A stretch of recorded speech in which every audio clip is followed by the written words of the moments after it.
चलिए आज हम राजस्थान नगर पालिका अधिनियम 2009 की एक बहुत ही खास धारा 124 को समझते हैं। ये वो धारा है जो असल में नगर पालिका की पूरी टैक्स व्यवस्था की एक मजबूत नींव की तरह काम करती है। सबसे पहले इसका जो ऑफिशियल नाम है उस पर गौर कीजिए। कराधान के मामलों में सिविल और दंडिक न्यायालयों की अधिकारिता का वर्जन। देखिए, ये हेडिंग ही अपने आप में पूरी कहानी बता देती है। इसका सीधा सा मतलब यह है कि नगर पालिका के टैक्स से जुड़े मामलों में जो हमारी सिविल और क्रिमिनल कोर्ट्स हैं, उनके अधिकार क्षेत्र पर एक तरह की रोक लगा दी गई है। तो चलिए अब इसमें और गहराई से उतरते हैं, समझने की कोशिश करते हैं कि आखिर इस धारा का असल मकसद क्या है और ये नगर पालिका के रोजमर्रा के काम के लिए इतनी जरूरी क्यों है। इस धारा का जो सबसे बड़ा सिद्धांत है वो है फाइनैलिटी, यानी किसी भी मामले को अंतिम रूप देना। अब आप खुद सोचिए, अगर टैक्स के हर छोटे बड़े मामले को लेकर लोग सालों साल कोर्ट में केस लड़ते रहें तो नगर पालिका के पास विकास कार्यों के लिए पैसा कहां से आएगा? सड़कें कैसे बनेंगी? शहर साफ कैसे रहेगा? इसी एक बड़ी प्रॉब्लम को सॉल्व करने के लिए धारा 124 है, ताकि टैक्स के जो भी विवाद हैं वो इस कानून के अंदर ही सुलझ जाएं, ना कि अदालतों के लंबे चक्करों में उलझे। और ये स्लाइड उसी फाइनलिटी वाली बात को और भी साफ करती है। इसमें कहा गया है कि अगर किसी ने धारा 121 के तहत अपील की और उस पर अपीलीय अधिकारी जो कलेक्टर या संभागीय आयुक्त हो सकते हैं, उन्होंने अपना फैसला दे दिया, तो बस वो फैसला फाइनल है। उसे किसी और कोर्ट में चैलेंज नहीं किया जा सकता। मतलब जो फैसला आ गया वो पत्थर की लकीर है। अच्छा, अब आगे बढ़ते हैं और ये देखते हैं कि अदालतों पर ये जो रोक है इसका दायरा कितना बड़ा है। मतलब किन किन मामलों में और कौन कौन सी कोर्ट्स को दखल देने से मना किया गया है। ये स्लाइड एकदम क्रिस्टल क्लियर कर देती है कि ये रोक कहां कहां लागू होती है। पहला, किसी भी प्रॉपर्टी का मूल्यांकन यानी उसकी वैल्यू तय करने के मामले में। दूसरा, उस वैल्यू पर टैक्स का असेसमेंट करने यानी टैक्स की रकम तय करने में। और तीसरा, किसी व्यक्ति की टैक्स चुकाने की जिम्मेदारी यानी लायबिलिटी तय करने में। इन तीनों ही मामलों में सिविल और क्रिमिनल कोर्ट्स का दखल पूरी तरह से वर्जित है। अब देखिए, ये जो तुलना है ना, ये बहुत काम की है।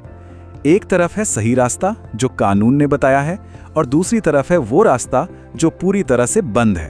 तो सही रास्ता क्या है?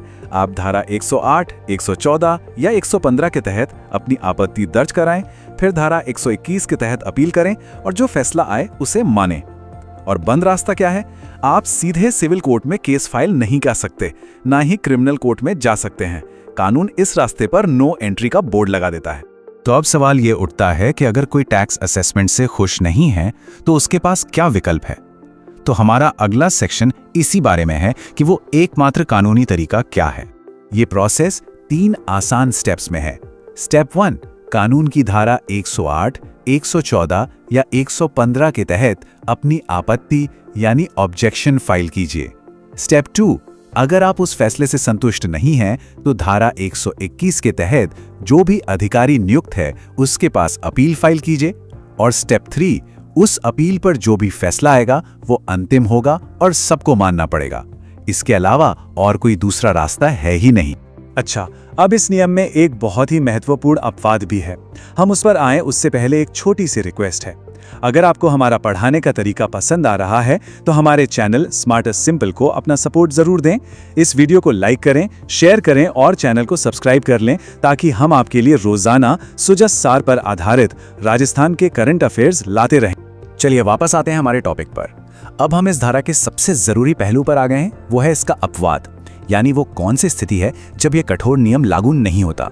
और साथ ही अब तक हमने जो कुछ भी सीखा है उसे फटाफट रिवाइज भी करेंगे। तो एक बड़ा सवाल दिमाग में आता है, क्या इसका मतलब ये है कि नगर पालिका अपनी मनमानी कर सकती है? जी नहीं, बिल्कुल नहीं। भारतीय कानून का एक सामान्य सिद्धांत है जो ये कहता है कि अगर नगर पालिका खुद ही कानून को ताक पर रख दे, अपनी शक्तियों का गलत इस्तेमाल करे या जो तय प्रक्रिया है उसे माने ही नहीं, तब कोर्ट्स बीच में आ सकती हैं। ये एक तरह का सेफ्टी वॉल्व है जो ये पक्का करता है कि कोई भी अपनी ताकत का गलत फायदा ना उठाए। और अब हम आ गए हैं अपने विश्लेषण के आखिरी हिस्से में।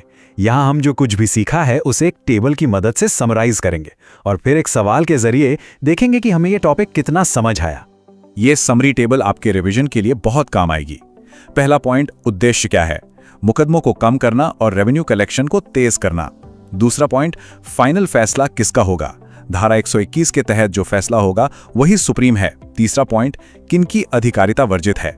सिविल और क्रिमिनल दोनों कोड्स की। और चौथा पॉइंट, प्रक्रिया क्या है? आपत्ति सिर्फ और सिर्फ कानून में बताए गए तरीके से ही हो सकती है।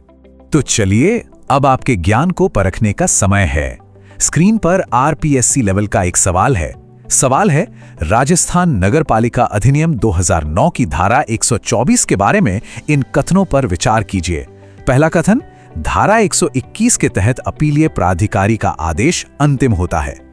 दूसरा कथन, टैक्स असेसमेंट के खिलाफ आपत्ति केवल सिविल कोर्ट में केस दायर करके ही उठाई जा सकती है। और तीसरा कथन, यह धारा सिविल और दांडिक दोनों अदालतों के अधिकार क्षेत्र पर रोक लगाती है। बताइए सही विकल्प क्या है? ए, बी, सी या डी? आराम से सोचिए और अपना जवाब नीचे कमेंट सेक्शन में जरूर लिखिएगा। हमें आपके जवाब का इंतजार रहेगा। और हाँ, स्मार्टेस्ट सिंपल पर हमारे अगले डेली सुजा सार राजस्थान करंट अफेयर्स के विश्लेषण के लिए तैयार रहिएगा। धन्यवाद।